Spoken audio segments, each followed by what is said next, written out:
say. Alex, Thank you for that. Alex, thank you for joining us. Well, it's my pleasure, and again, actually you can see this again. I was delighted to hear this description. Oh, okay. Yeah. I could do that. Yeah. Alex, We should do this more often. Really? I'm glad that you enjoyed it. Okay. Before diving into the subject, tell me, how would you describe creative team?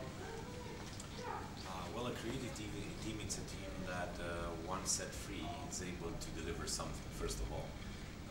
Everybody wants to be free, everybody wants to avoid having a nagging boss, but not everybody is able to deliver when left completely free. And creative people don't have this issue because they have this intense urge of doing something, of building something.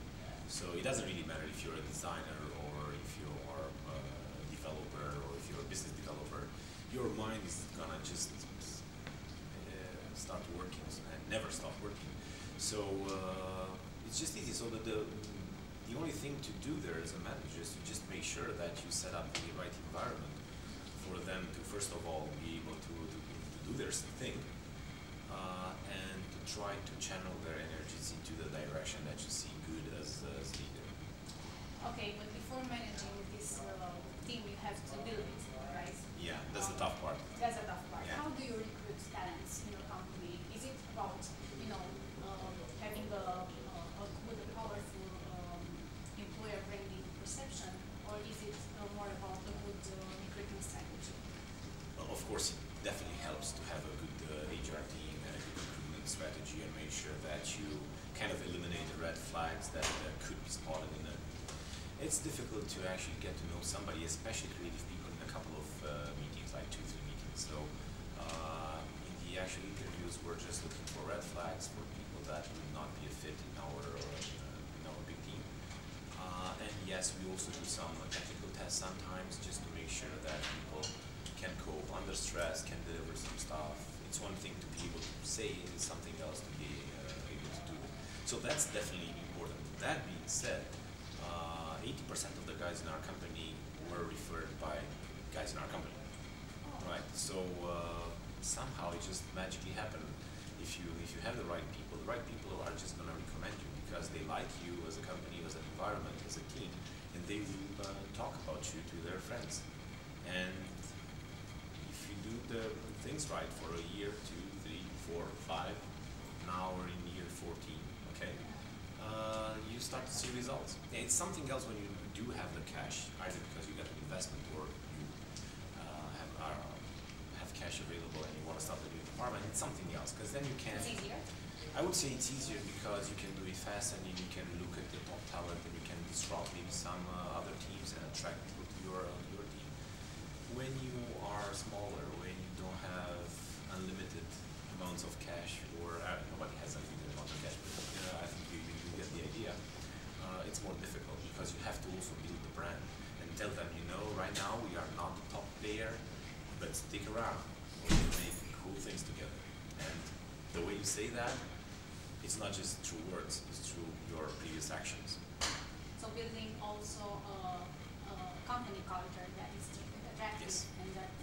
Well, again, people coming at the interview and meeting you will not get a chance to actually understand what's the culture in that company. You get to see the office, maybe you get to talk to 2-3 people, and that's basically, again, it's a quick dating thing that does not work for the employer and for the employee either. So the employer brand is very, very important because people already know stuff about you.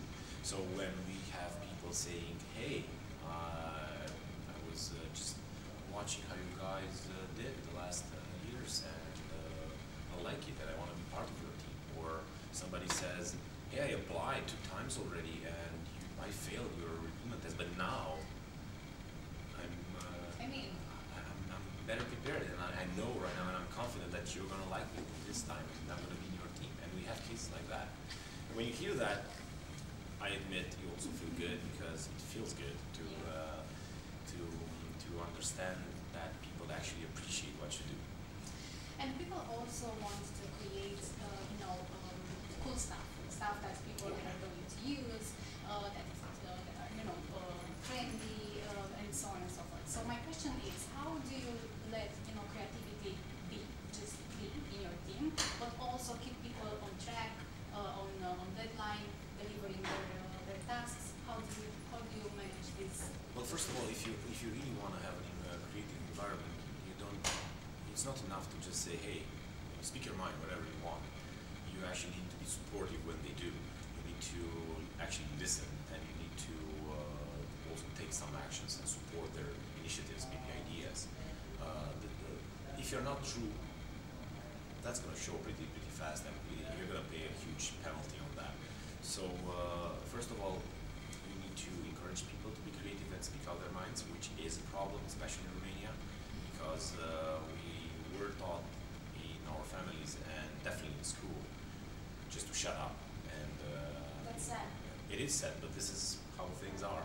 And people therefore were trained and rewarded for not speaking out their minds. So especially with the young ones, the ones that are maybe in the traineeship or juniors, it's a bit more difficult to overcome that reflex, that induced reflex. Once you do that and they start talking, then of course you need to also help them spend some time before they spit out an idea. It's so easy, everybody gets ideas, right? But you need to chew it up a bit. You need to be ready to bring up some argument when you have to debate and sustain your idea. Because otherwise it's just an idea and nobody's gonna just fall flat on their back, say like, okay, great. We felt like we don't have any idea today, we're gonna take yours, right? So you need to be able to sell your idea to the team. When you do that, when you manage to grow somebody through those stages, then you're gonna have useful ideas, well presented. You're gonna be able to understand the value that those ideas are gonna bring to the team, to the project, customer, organization, whatever. And then it's gonna happen. And if it makes sense, if that idea, and it does not have necessarily to be something actually creative, it could be like, hey, we need to change that part of the code because it sucks, right? Even if it's that bad, even if it's something good for the company or for the customer project, you need to be also transparent with your customer. If you have a product, the end customer, if you're in the service business with your paying customer, and tell them, hey, we have this problem with this piece of code, and we've got to fix it. Yes, we messed it up. The moment you do that, and the moment you are also open and true to your end customers, they will also appreciate your brand because they will feel, hey, this is genuine, this is honest. People want that. They don't want somebody to keep lying to them. Do you teach your team to sell their ideas? Or is it Yes, something that we haven't been doing that actually, but we do right now. We have an internal process of let's say teaching some basic sales skills ideas to technical people, especially PMs, especially technical leads, especially senior developers, because they tend to work very closely with the customer. So they might have the right idea, but if they are not able to put that into the right words for that customer, the customer is going to say like, I don't get it, or no, simply no. And then people are like, okay, I'm not going to come up with a new idea because every time I come up with a new idea, I get a no. So I'm going to shut up. And you don't want that. So you need to encourage them, but you also need to encourage them to use their critical thinking against their idea. Alex, I want to ask you, how does the delegation part work in all this managing the creative things stuff? Well, it's difficult. I mean, it was damn difficult for me. It was? Yes, it was When very did difficult. you start? I mean, how was this? Well, I was forced to do it because we had a larger team, and it was obvious that you need people that are better than you at some things, and therefore you need to allow them, give them plenty of room and support them to do something. And delegation is definitely part of that. So I kind of learned that by doing. I also took a class on how to manage my own time, and delegation was part of that class, and that also helped.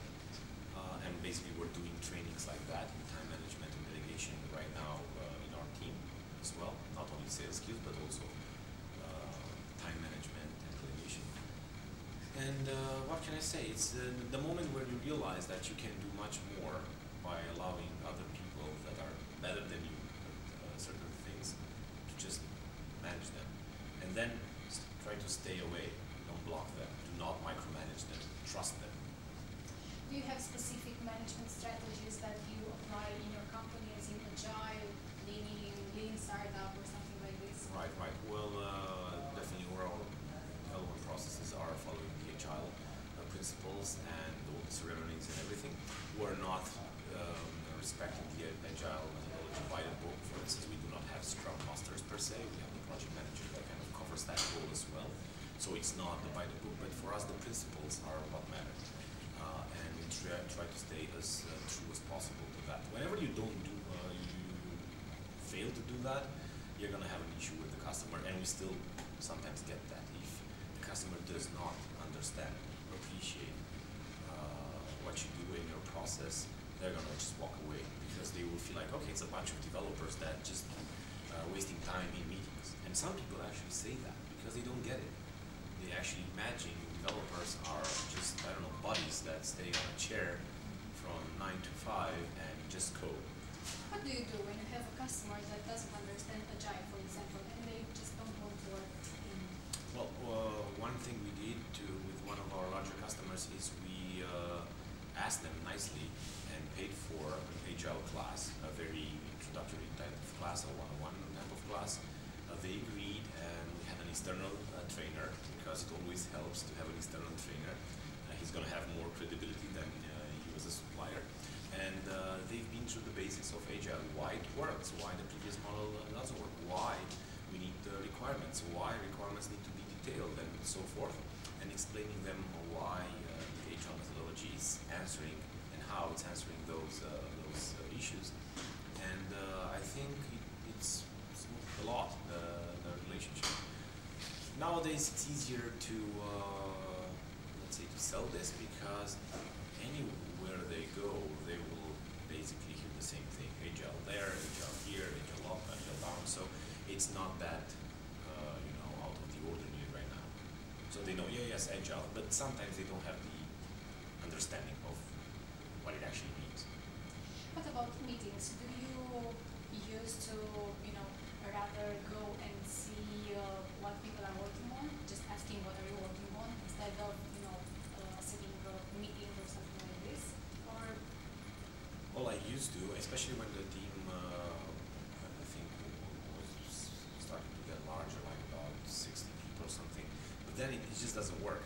You cannot actually have a meaningful conversation with 100 people every day, or not even every week for that matter, right? So you cannot do it. What you can do is to make sure that you have a process where somebody is going to be that chat partner. So what we do is we assign mentors to everybody joining our team.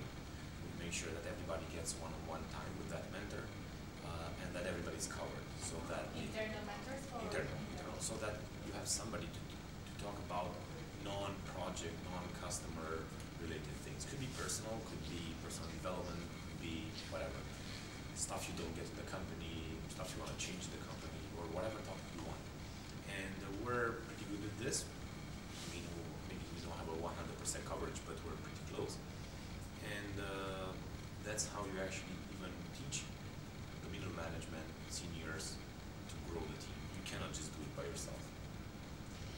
Would you say that creative teams come with some sort of chaos?